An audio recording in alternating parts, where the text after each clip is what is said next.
Bienvenue à notre nouvelle édition du Mag N3. C'est déjà la 24e journée du championnat national 3 Grand Est. On commence avec la grosse surprise du jour. Il y a du mouvement à Colmar. José Guerra ne sera plus l'entraîneur des Verts la saison prochaine.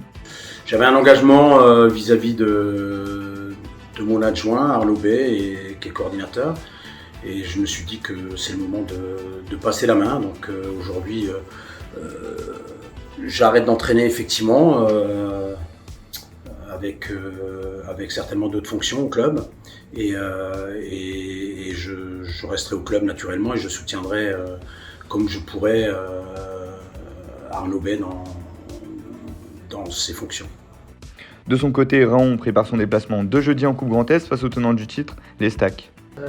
Je considère que c'est la meilleure des préparations de venir jouer à Colmar chez Leader parce que je pense que le match qu'on aura à jouer jeudi ressemblera à peu près à celui de ce soir avec beaucoup d'intensité et d'engagement.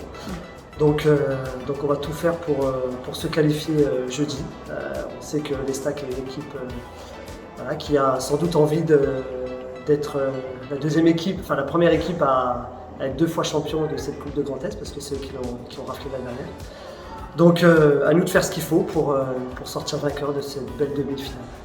Nouvelle défaite pour Taon, cette fois-ci face à Épernay qui s'éloigne de la 12e place, synonyme de relégation. Chez les Taonnais, on pense déjà préparer la saison prochaine, comme nous le confie Nicolas Classadonte. Oui, on y pense énormément, puisque de toute façon, avec la nouvelle refonte des championnats qu'il va y avoir, il ne se préparait pas aujourd'hui, pas la veille, effectivement, de cette phase de championnat, au début de championnat d'ailleurs.